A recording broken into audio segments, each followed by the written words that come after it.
Hello বন্ধুরা, আমাদের channel সবাইকে স্বাগত জানাই। তো এই ভিডিওতে আমি আজকে রিভিউ করবো স্পাইডারম্যান ব্র্যান্ড নিউ ডে। তো চলুন না সময় নষ্ট করে ভিডিওটি শুরু করা যাক।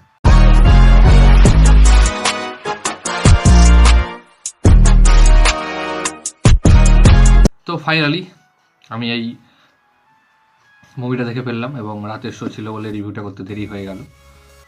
তো এর যখন ট্রেলার বেরিয়েছিল এবং ট্রেলার রিভিউ যখন করেছিলাম, আমি অনেক কিছুই এই ট্রেলার সম্বন্ধে বলেছিলাম এবং বলেছিলাম যে কী কী হতে পারে।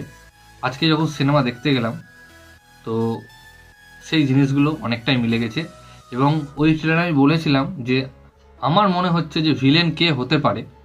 আমি স্পয়েল দিচ্ছি না, ওই ভিডিওতে বলেছিলাম, ট্রেলার রিভিউয়ের ভিডিওতে, যে কে ভিলেন হতে পারে। তো সেটাও আমি বলেছিলাম এবং ঠিকঠাকই বলেছি যা বলেছি। তো চলে আসি এই সিনেমাতে কেমন হলো। তো এক কথায় স্পাইডারম্যানকে বলা হয় মার্ভেলের মাসিহা। ছোটোবেলা থেকে স্পাইডারম্যানের সিনেমা দেখছি, স্পাইডারম্যান 1, 2, 3 টোবি ম্যাগুয়ারের, তারপরে অ্যামেজিং স্পাইডারম্যান 1, 2 অ্যান্ড্রু গারফিল্ডের, তারপরে টম হল্যান্ডের স্পাইডারম্যান 1, 2, 3, 4। তো এখনো পর্যন্ত একটাও স্পাইডারম্যান মুভি ফ্লপ নয়। মানে কি লেভেলের একটা অরা রয়েছে এই ক্যারেক্টারটার মধ্যে, এবং এই ক্যারেক্টারটার যে কমিক্স রয়েছে সেই কমিক্সে এই ক্যারেক্টারটার যা মানে গল্প বা যা ওর সুপার ভিলেনগুলো রয়েছে, ও নিজে একটা অ্যাভেঞ্জার আর কি সিনেমা তৈরি করতে পারে এরকম ব্যাপার। তো এই ক্যারেক্টারটার জন্যই মার্ভেল বেঁচে আছে এবং সোনি খেতে পাচ্ছে। কারণ মার্ভেলের সিনেমার যে অবস্থা দিন দিন আপনারা দেখতেই পাচ্ছেন কীভাবে মুখ থুবড়ে পড়েছে। এবং ডুমসডে যদি না বেরাতো তো মার্ভেলের অবস্থা আরও খারাপ হতো। আর ডুমস থেকে তো একজনাই বাঁচাচ্ছে, রবার্ট ডাউনি জুনিয়র, আমাদের এক্স আয়রন ম্যান। তো এই মুভিটা নিয়ে যদি কথা বলি তো আমাকে দারুণ লেগেছে মুভিটা।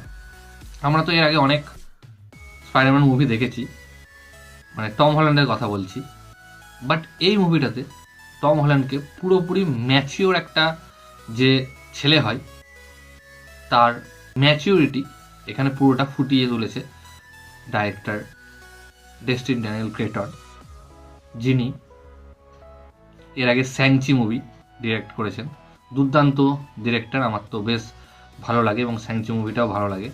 এর আগে ডাইরেক্টরটার নাম আমার মনে পড়ছে না, মাথাটাকে বেরিয়ে গেছে, তিনি ছেড়ে দিয়েছিলেন বলেই তিনি করেছেন। তো যেভাবে শুরু থেকে শেষ পর্যন্ত গল্পটা এগোয় দারুণ।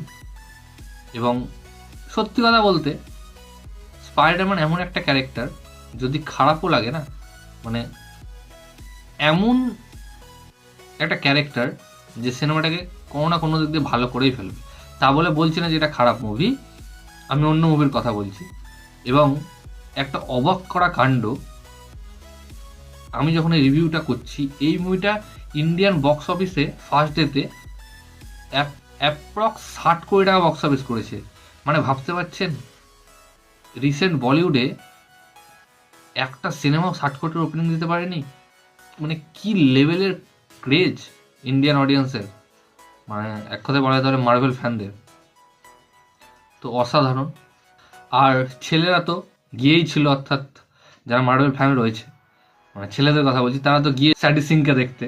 তো তারা তো কোনো গল্পই দেখেনি হয়তো, তারা স্যাডি সিংকের নাম শুনেই চলে গেছে। তো আরও টিকিট বিক্রি হয়েছে এবং যে লেভেলের অ্যাকশন রয়েছে এখানে, পানেশার, হাল্ক, স্পাইডারম্যান, দুর্দান্ত।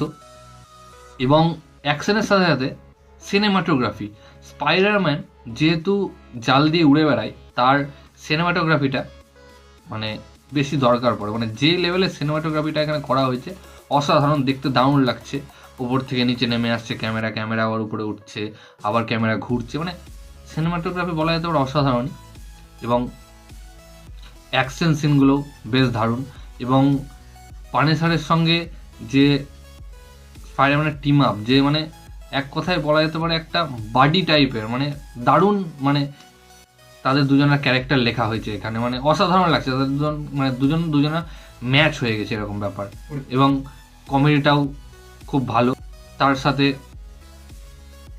ইমোশন, এই গোটা সিনেমায় ইমোশনটা এখানে মানে মেন ছিল।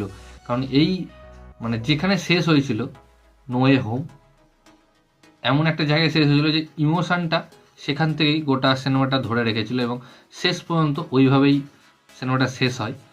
আর দারুণ লাগে দেখতে, এবং শেষে যেভাবে সিনেমাটা শেষ হচ্ছে মার্বেল ফ্যানদের বেশ ভালো লাগবে।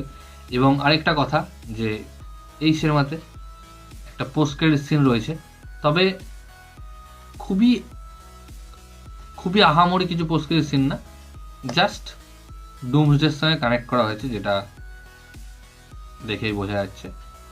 তো এই ভিডিওটা এতটুকুই গাইস। ভিডিওটি ভালো লাগলে অবশ্যই ভিডিওটাকে লাইক কমেন্ট শেয়ার, আমার চ্যানেলটিকে সাবস্ক্রাইব করুন এবং আমাকে ইনস্টাগ্রামে ফলো করতে পারেন, লিঙ্ক আমার ডিসক্রিপশানে দিয়ে দেবো। ভিডিওটি দেখার জন্য থ্যাংক ইউ, ধন্যবাদ।